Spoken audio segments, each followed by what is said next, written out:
Hello everyone, Big Mike here, aka Kari from Purple Laughter, bringing you guys and gals a discussion slash review of One Piece chapter 906. Now I promised you this and I'm delivering.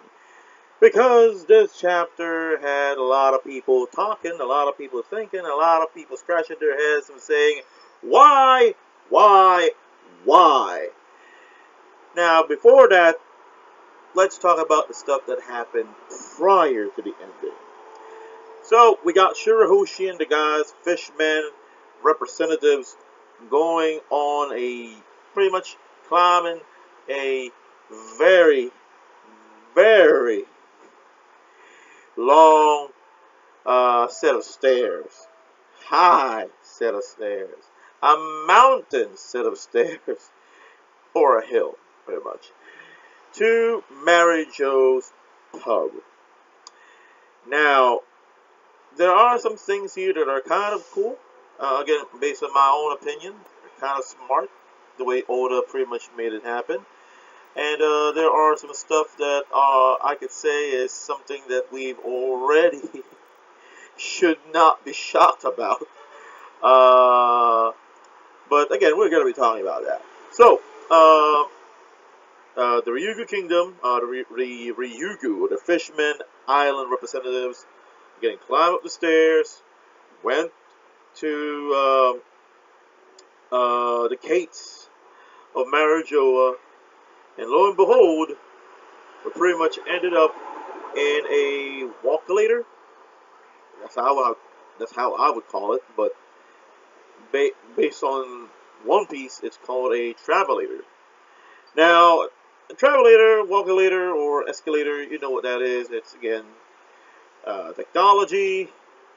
It's fairly old, and it's convenient. And you don't have to move your legs. You just have to stand there, and you get from point A to point B. Very simple enough. But as this is Marijoa, the land of the Tenrabito, guys, come on. Are we really that shocked to know that that travelator is not run by electricity, but by manpower? Literal manpower. Because Fukaboshi sensed that there's something off about this contraption and decided, hey guys, Shirahoshi wants to, see the scenery, wants to see the forest on top of the sea. Why not, take the normal route, walk it out, check out the man-made forest that Marijoa has, and, enjoy our time. Because, again, there's not going to be something that we're going to be doing for a long time, because this is just a reverie, and there's pretty much the only time, in some cases, I think 4 years, right? Every 4 years, reverie happens. 4 years that we get up to the surface and enjoy not being ridiculed and experiencing prejudice because of what we are.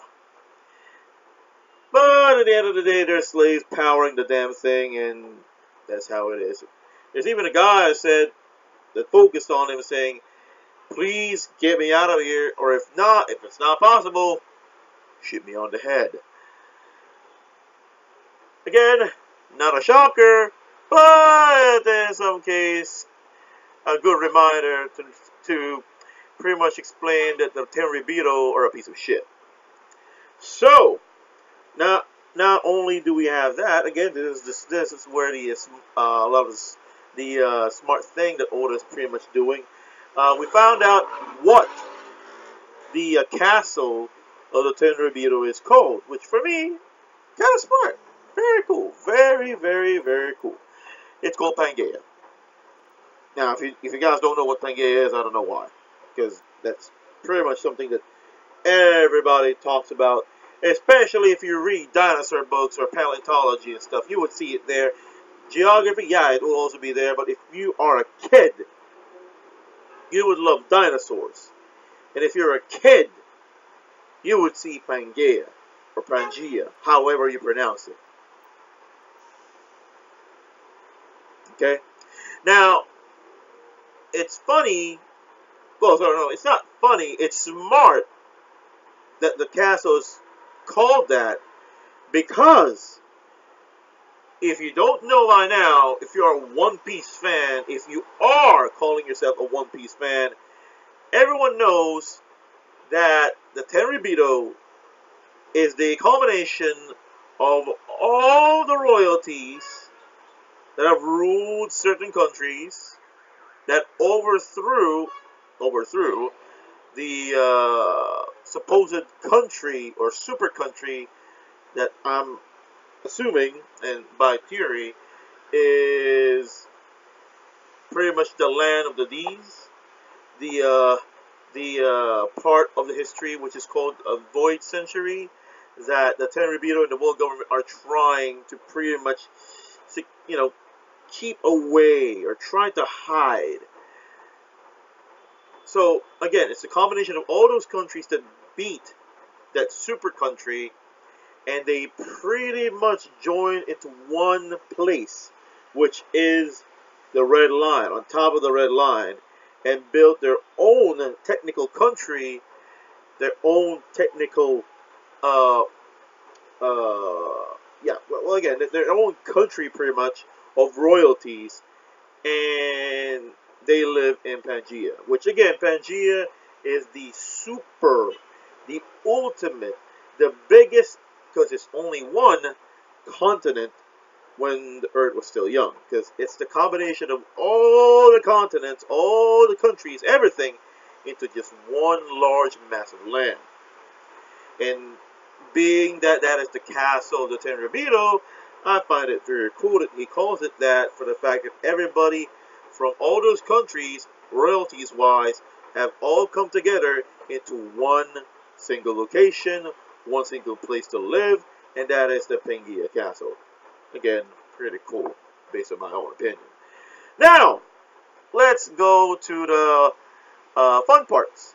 We get to see the interaction between all the princesses that Luffy has accumulated all through his travels.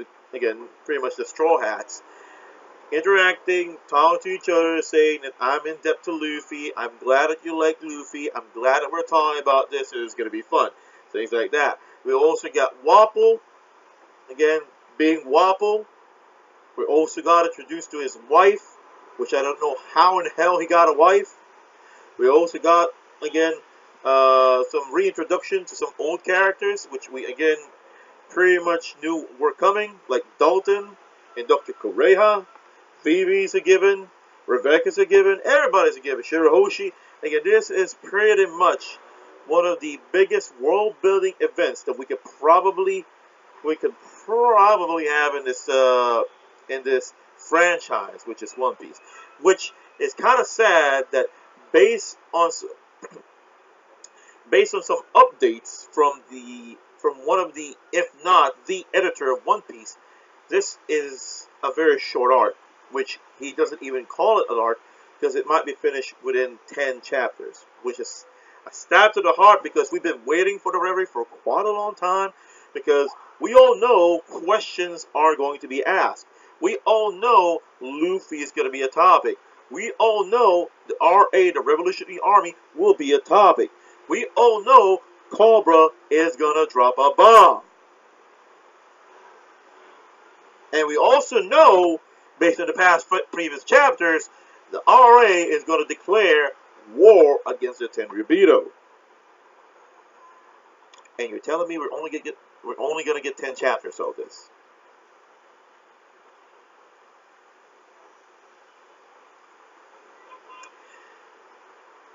Now, after all the fun part and stuff like that, we get serious. We get serious. Serious. And it started with Doflamingo. Now, seeing Doflamingo in level 6 of Impel Down, fine. Got it. That's fine by me. But then he started talking about things like assassins. Assassins are coming. Did they send the assassin? Is the assassin here? Is he going to shut me up? Are they finally having the balls to find a way to shut me up right now? Are the Tenryubito finally going to shut me up for what I know?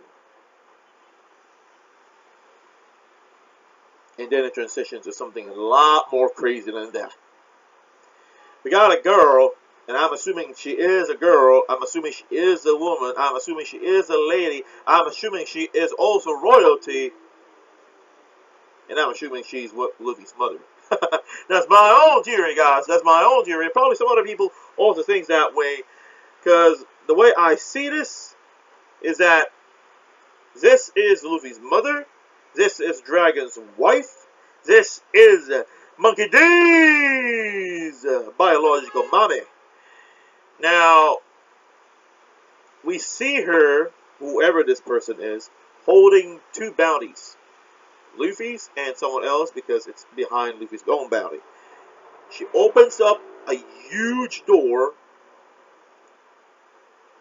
and kaboom. There's a giant straw hat frozen inside this weird cold container, which again is what made everyone go bonkers, because why in the hell is there a straw hat in Mary Jo's?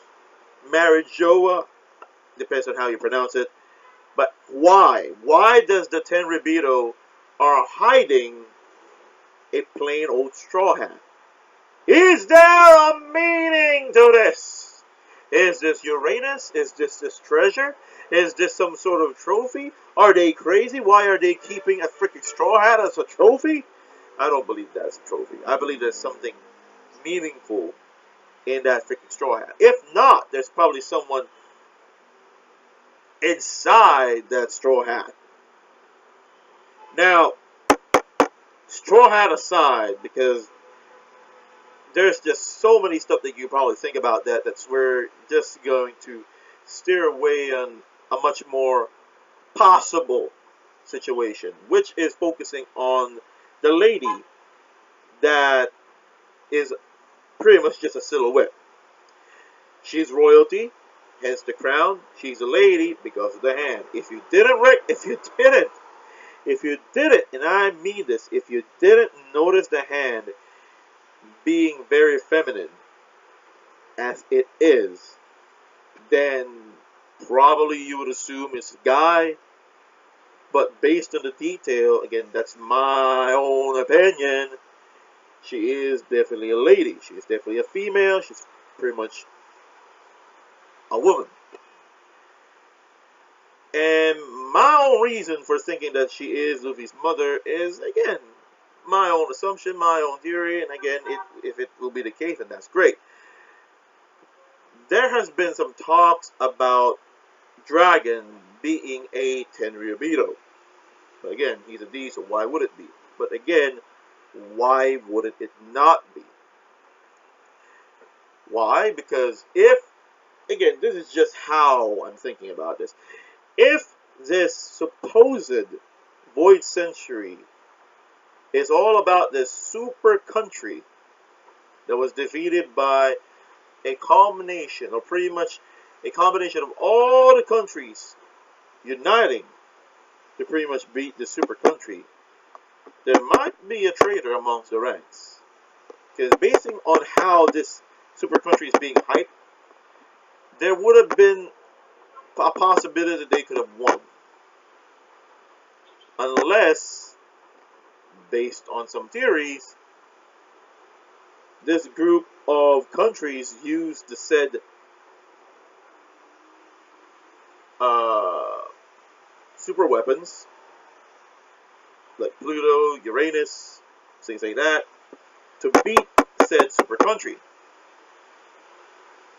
And for them to get access to that, there would have been a spy or traitor within the ranks of the D's.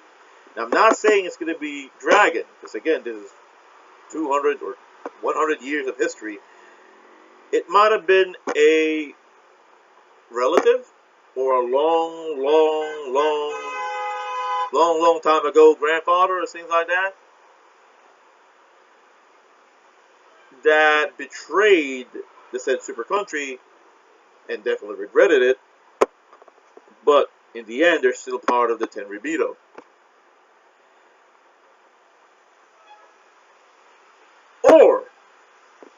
it's a big or. Oh, well, again, before the or part. And then Dragon pretty much didn't like what the other Tenrabits are doing and separated, but the mom just stayed there because she wants to be the bitch that she is because she's a Tenrabito. But there is another possibility, which on my end is probably the best conclusion, if that is Luffy's mother. We all know the Tenrabito, whatever they want, they will get. Whatever they want, they will have. Whoever they want, they will definitely get that. Alright? Get him, get her, they will definitely have you. My assumption of the matter, because this is not something that we haven't seen. Back in the Shabado the Henshin, the Shabado, my god, I forgot already. It's not forgot, I'm kind of having a hard time pronouncing it. The Shabadi Archipelago arc, Charas, I think, like this nurse who's about to get married to some random dude, and the dude got shot and stuff, and he still, again, had his guards take away the nurse because he wants him to be one of his wives, multitude of wives that he has. Pretty much to pork all of them. It's a collection thing, which is so pathetic. But that's pretty much something that we have seen. And don't you think that might be a possibility as well? Because the way I see it, the way I'm assuming it will be, is that Dragon, as he is against a Tenrabito, his wife got taken away from him by a Tenrabito, and that's pretty much one of the motivations for Dragon to dislike and want to overthrow the world government, or no, sorry, not the world government, but the Celestial Dragons. Now, you would say that that is pretty, petty. To some degree, I would agree, but to a lot more higher degree, I would disagree. Your wife, the person you love, the person you promised to live together for the rest of your goddamn life, has been taken from you, not because you can't stop it, due to, again, physical strength or what, but because you can't stop it. They're the Celestial Dragons. They got a pull against the world government.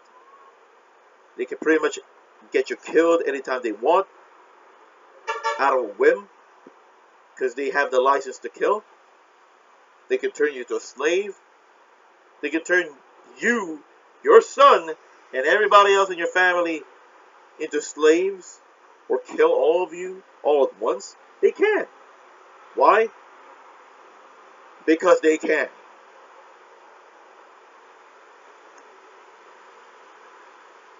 Now, motivation-wise, that's just, as I said, that's just a part of the motivation of Dragon. There would have been probably more that just built up to the point where Dragon just said, I had enough of this Tenrabitos. I'm going to go against them. I'm going to fight them. And I'm going to dedicate the rest of my goddamn life trying to overthrow the Celestial Dragons. And then, again, and pretty much in the middle of the crossfire is Dragon's wife. And right now, as we're seeing it, Mommy saw Luffy's bounty, saw Luffy's poster, and is worried about his son. Oh, sorry, about her son. And is pretty much seeing that, hey, my kid is now wearing the same straw hat that we're hiding right now in Marijoa, which probably has some sort of meaning. We don't know. We'll probably see it along the way of the story. During the way. Sorry. Going along with the story that we're again pretty much following, which is again Oda greatness stuff. So that's how I view it. That's how I see it. And that's my theory in terms of who that person is. And again, not again. It's a fun chapter, middle part, very reminiscent to a lot of stuff, a lot of introductions, reintroductions, a lot of reminders as well, and a big what the hell ending. So again, as I said, as I promised, here you are, discussion slash review of chapter 906. If you have any other theories, if you have any other thoughts regarding the end part of the chapter, or pretty much the whole chapter altogether, feel free to put it down in the comment section below. Talk about it, talk about something else, talk about probably something I don't know, talk about something that you probably do know that you might want to share through, again, you might want to share to everybody, to the Two Sweet Nation, and you would think that this would be something that they would love. Alright? Again, don't be shy. Talk about it in the comment section below. If you like this video, like it. Subscribe to the channel if you want to get more One Piece content or anything else that we put out. And also ring on the bell to get notified of anything else that we pretty much upload to this channel that you might like.